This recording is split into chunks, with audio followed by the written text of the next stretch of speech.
Hey, fellow dirt diggers, remember that time your compost pile turned into a slimy, stinking swamp right before the big planting weekend? I do, vividly.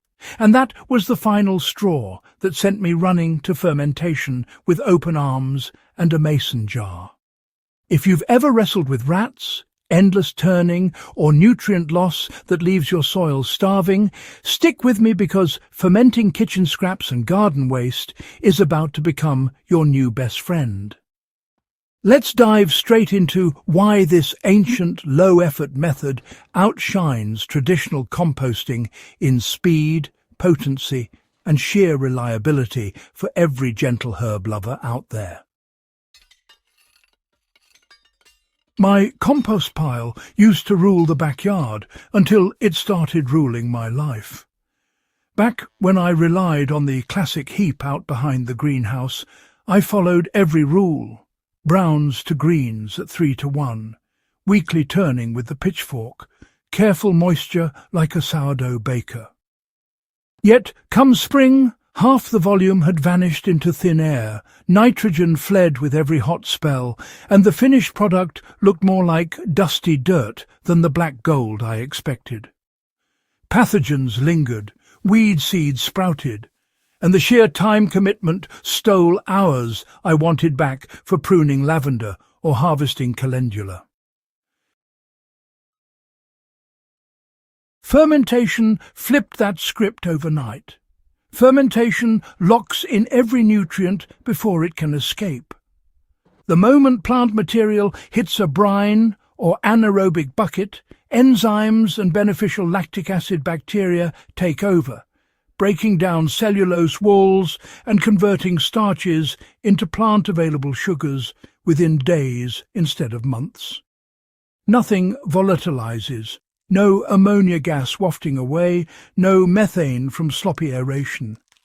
A 5-gallon bucket of chopped comfrey leaves, stinging nettle, and kitchen peels submerged in plain water at a 1-to-10 plant-to-water ratio yields a tea so concentrated that 1 quart diluted into 5 gallons of rainwater feeds an entire herb bed for a week.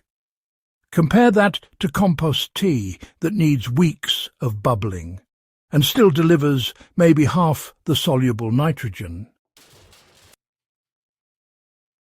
You control the process down to the day instead of the season.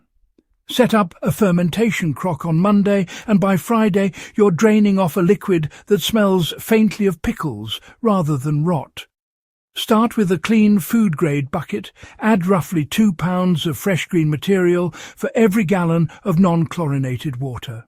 Toss in a tablespoon of unsulfured molasses to kickstart the microbes and seal it with an airlock or tight lid. Burp daily for the first 3 days if you skip the airlock. Then let it ride. At 70 degrees Fahrenheit, the sweet spot hits around day 5. Cooler garages stretch it to 10. The result splits into 2 gifts, the liquid fertilizer and the solids that become a pre-digested mulch with 0 pathogen risk, because the pH drops below 4. Pathogens and weeds vanish in the acid bath while compost plays host. You know, traditional hot composting demands sustained temperatures above 140 degrees for days to kill salmonella or viable tomato seeds, and honestly, that's a feat my small backyard pile rarely achieved. Fermentation laughs at that struggle.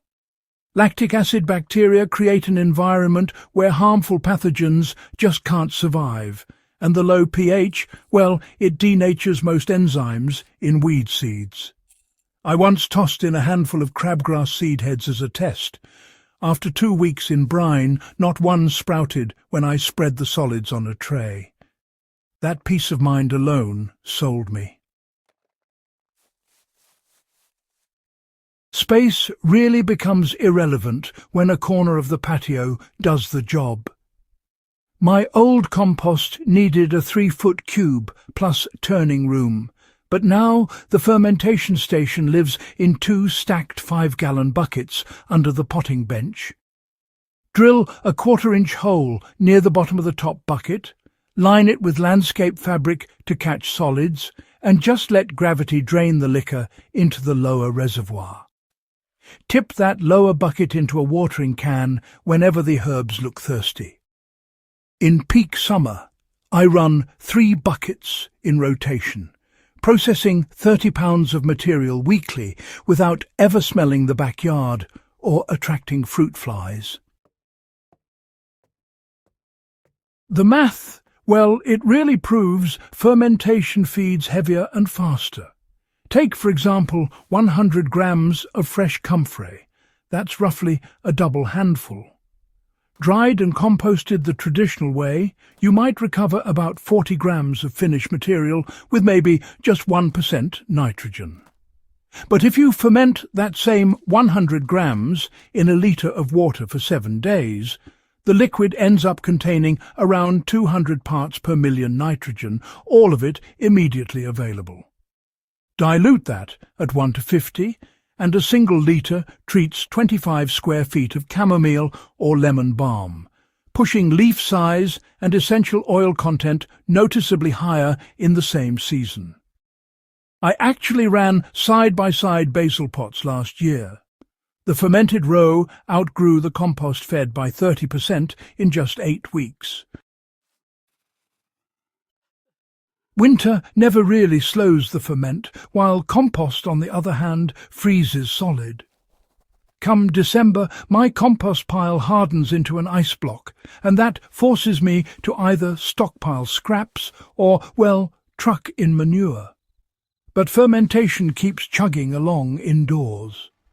A corner of the mudroom at 60 degrees ferments holiday orange peels and rosemary prunings into a citrus herb elixir that I bottle and store until spring soil finally warms. Start a new bucket every 2 weeks through the cold months, and by April you'll own a shelf of ready-to-deploy tonics. Turning waste into medicine, it happens in the same jar. Beyond just fertilizer, the process yields inoculants that suppress damping off and powdery mildew. Take the solids after draining, mix 1 cup into a gallon of water, let it sit for 24 hours, then strain and spray as a foliar feed. The microbial diversity coats leaf surfaces and outcompetes pathogens. My German thyme used to suffer yearly mildew until I adopted this routine. Now the patches stay pristine, even in humid summers. Scaling from windowsill to market garden honestly stays simple. Apartment dwellers with just a single basil plant on the sill can ferment a quart jar of coffee grounds and eggshells. Meanwhile, market growers run 55-gallon drums with spigots, harvesting hundreds of gallons every month. The ratio never changes. 10 parts water to 1 part green material by weight, a pinch of molasses, and time. No fancy equipment needed beyond containers and a bit of shade. I actually quit composting the day I poured my first bucket of fermented nettle juice around struggling echinacea and watched it perk up overnight. The soil smelled alive, the plants drank deeply, and I reclaimed weekends for tea on the porch instead of pitchfork aerobics. So grab a bucket, raid the crisper for wilted greens, and ferment your first batch this afternoon. You'll taste the difference in every leaf you harvest. And, if you haven't already, hit that subscribe button so we keep growing together. Share this with your garden group and drop your results in the comments. See you in the rows, friends.